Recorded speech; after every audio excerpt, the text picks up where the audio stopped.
You're listening to Business English Pod, the business English podcast for professionals on the move.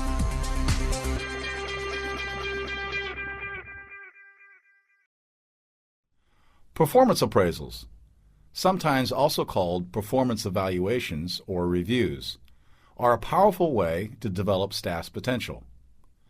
For appraisals to succeed, however, it's important that they're conducted in a structured way.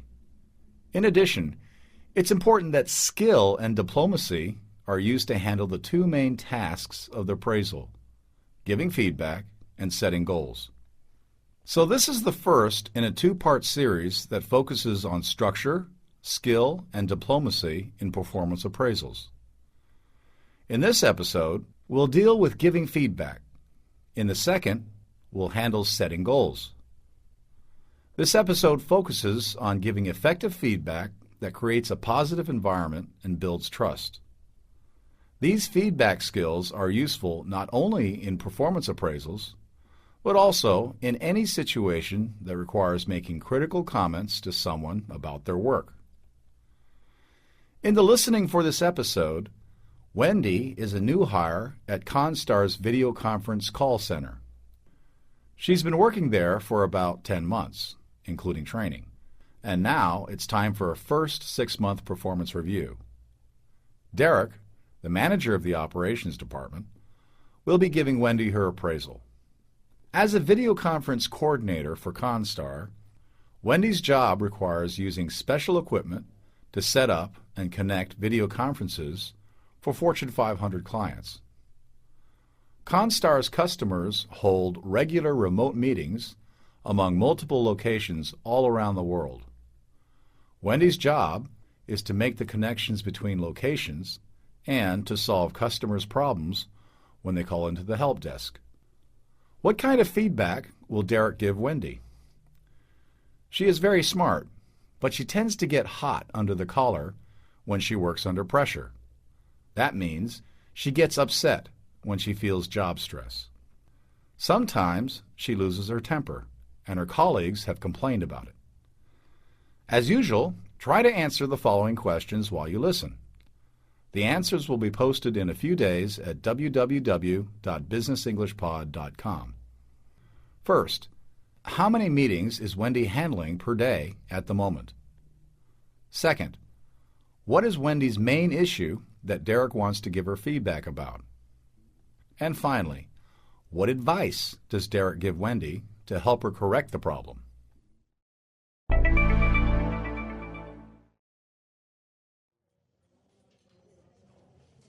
Hi, Wendy. Come in and take a seat. Thanks. How are things today? Fine, I guess. Good. So I've been reviewing your performance, and it looks like there have been some big improvements in the last 6 months. Yeah? Yes, I'm really pleased with your progress. Great. We set a goal of handling 8 meetings per day, and you're already up to 11. Yes, it's busy, but I love it. That's great. Watch out, though. We all turn into a bunch of workaholics here. Yes, sometimes it's a real rush.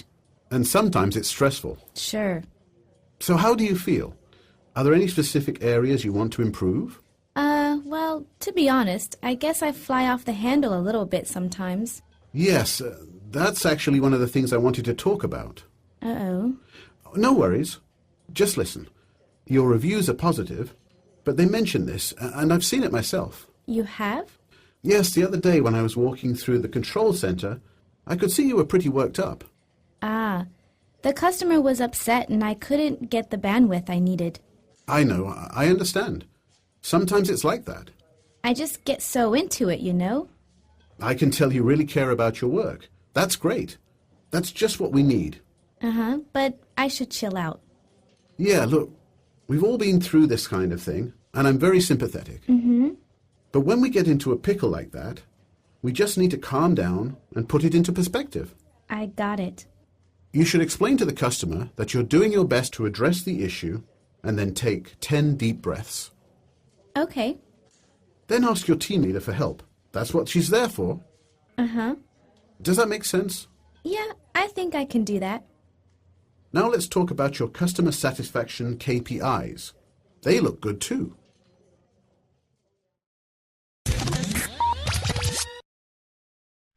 Derek has handled his feedback very skillfully, hasn't he? Not only did Wendy bring up the problem herself, but she agreed to change her behavior without a fight. Let's go through the dialogue to study how Derek manages the feedback. First, at the beginning, he makes a little informal small talk with Wendy to set her at ease. Hi, Wendy. Come in and take a seat. Thanks. How are things today? Fine, I guess. Then he kicks off the appraisal on a positive note. Good. So I've been reviewing your performance, and it looks like there have been some big improvements in the last 6 months. Yeah? Yes, I'm really pleased with your progress. Even if an employee's performance is not satisfactory, you should usually find something good to say at the beginning of the interview. Praise the employee. That way, you create a good atmosphere, and the employee will be more receptive to your suggestions. Of course, in some cultures, you won't seem like a boss if you begin by being nice. Almost everyone, however, likes to hear positive comments about themselves, so try to find an appropriate way to do it. The key here is to sound sincere. Make sure what you say is true, or that you've seen it with your own eyes. Let's listen to other possible ways to start off on a positive note. For example, to someone who's always talking to his workmates when he should be working, you might say this. Well, Matthew, I can really see you're getting along well with your coworkers. And to someone who has good technical skills but lacks people skills, you might say this. Honestly, George, you've really learned the technical side of the business very quickly.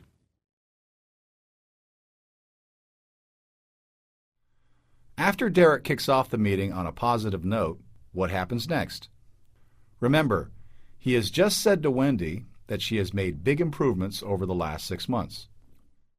Great. We set a goal of handling 8 meetings per day, and you're already up to 11. Meetings per day refers to the number of video conferences that Wendy successfully connects on an average day. Wendy's original goal at the end of 6 months was 8 meetings per day, but now she's already handling 11. In this exchange, Derek is still praising Wendy. His praise is a method of carefully moving into the critical comments that he has. Let's see how he does that. What does Wendy say next? Yes, it's busy, but I love it. That's great. Watch out, though. We all turn into a bunch of workaholics here. Yes, sometimes it's a real rush. And sometimes it's stressful. Sure. Talking about the number of meetings per day is a way for Derek to bring up the topic of work stress. The idioms workaholic and it's a real rush refer to being addicted to your job and to work pressure. You can look at the study notes or the online exercises for this episode for complete definitions and examples. By talking about work pressure, Derek has opened the way for Wendy to bring up her problem of losing her temper. If possible, get the employees themselves to bring up any problems. Encourage self-criticism. This is a way of preventing a defensive reaction. People are generally much more open to criticism when it comes from themselves. Derek uses a skillful type of question to get Wendy talking about her temper. What does he say? So how do you feel? Are there any specific areas you want to improve? This is a question used to encourage self-criticism. What are some other ways to do this? So maybe you have some thoughts on your performance? How about you? What's your self-assessment at this point? Maybe you wouldn't mind first sharing your own thoughts about how you've been doing. How does Wendy respond to Derek's encouragement of self-criticism?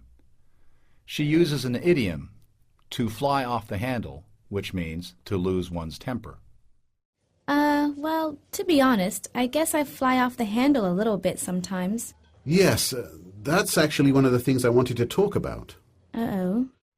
Next, Derek talks about what he has seen with his own two eyes. No worries. Just listen. Your reviews are positive, but they mention this, and I've seen it myself. You have? Yes, the other day when I was walking through the control center, I could see you were pretty worked up. In this exchange, Derek is using another classic technique of effective feedback. He focuses on what he has seen or heard himself. Keeping the feedback detailed and specific enables you to deal with the real situation at hand. Avoid making moral evaluations or general comments. Focus instead on the specific behaviors you wish to change. Listen to a couple more examples. This is something I have noticed too. Let's focus on something specific. Let me give you a concrete example of what I mean. I just want to talk about what I've seen with my own two eyes. How does Wendy respond to Derek's comments? The customer was upset and I couldn't get the bandwidth I needed. Bandwidth refers to the amount of data that can pass over internet cables. Video conferencing requires a lot of bandwidth. Larger conferences with higher quality video require even more bandwidth. In the situation Wendy is describing, for some reason, the bandwidth wasn't available, and the customer got upset. Then Wendy got upset too. How does Derek respond? I know, I understand. Sometimes it's like that. I just get so into it, you know? I can tell you really care about your work. That's great. That's just what we need. Wendy explains that she gets so into it, which means that she gets excited and absorbed by her work. Obviously, she is having a bit of a defensive reaction. That is, she's attempting to defend herself from Derek's criticism by explaining the situation from her point of view. But Derek responds by calming Wendy down or defusing her defensive reaction. He does this by showing empathy or compassion. That means he feels with her. How does he do this? He says, I know, I understand. Sometimes it's like that. and I can tell you really care about your work. That's great. That's just what we need. what are some other expressions you can use to show your empathy? Look, I understand that it's a really tough kind of situation to deal with. I'm very sympathetic. I have those kinds of days too. I know what you mean. I know that this kind of thing can be very challenging. I really hear what you're saying. You're not the first person to feel that way. Back in the dialogue, Derek continues to show compassion. Meanwhile, Wendy responds well to his empathy, doesn't she? But I should chill out. Yeah, look, we've all been through this kind of thing, and I'm very sympathetic. But when we get into a pickle like that, we just need to calm down and put it into perspective. I got it. Wendy says she needs to chill out or calm down. Derek advises her that when we get into a pickle like that is, encounter a difficult problem, we need to put it into perspective. This means relax and take a larger philosophical view of things.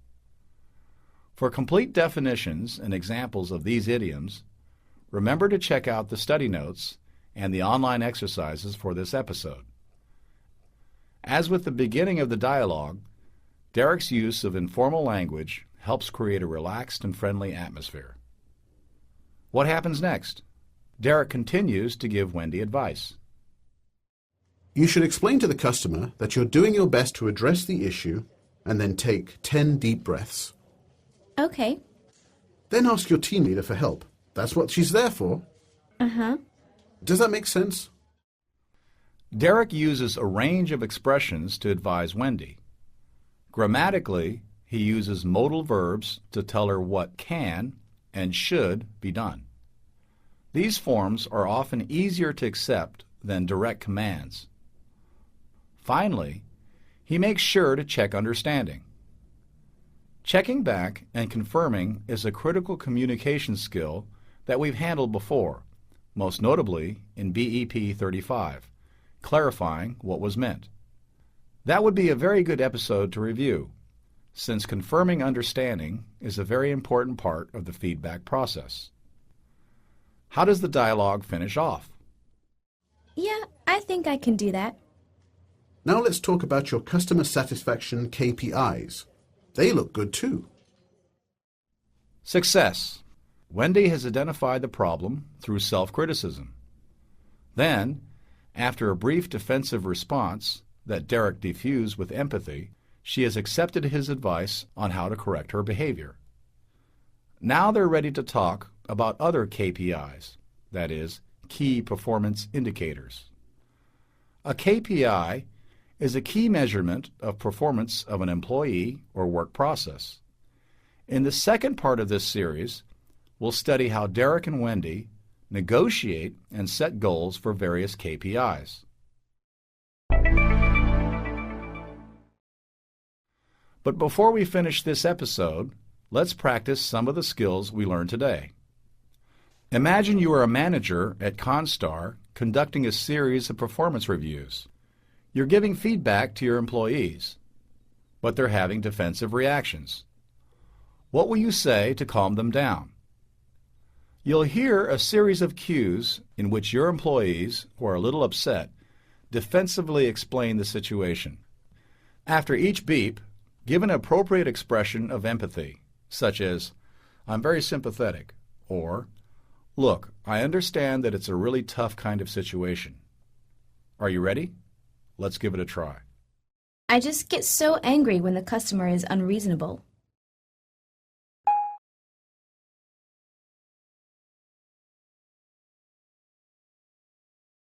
It's hopeless.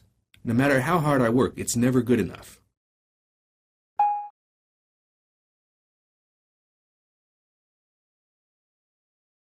Sometimes the pressure is just so intense I want to scream.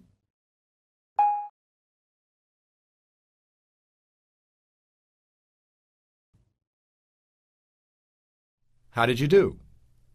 Let's listen to some example answers. I just get so angry when the customer is unreasonable. Answer. You're not the first person to feel that way. It's hopeless. No matter how hard I work, it's never good enough. Answer. I have those kinds of days too. Sometimes the pressure is just so intense I want to scream. Answer. I know what you mean. Of course, there are many possible ways to respond to each question. Can you think of even more original language to express empathy? I'm sure you can. Be sure to go back and do the practice again. Substitute different phrases to build fluency. That's it for this episode. We've covered a series of useful techniques for giving feedback, starting off on a positive note, encouraging self-criticism, and showing empathy. Be sure also to read the study notes and do the online exercises, which you can access at www.businessenglishpod.com. There, you'll find definitions of the vocabulary and idioms in today's dialogue, along with a full transcript and extensive language and listening practice. See you in part 2 of this series, when we'll be talking about another important part of the appraisal interview, setting goals. Thanks for listening. Want to get more out of Business English Pod? Then go to www.businessenglishpod.com and sign up as a premium member. Premium members can access detailed study notes and the new Phrasecast to practice all the useful language we featured today.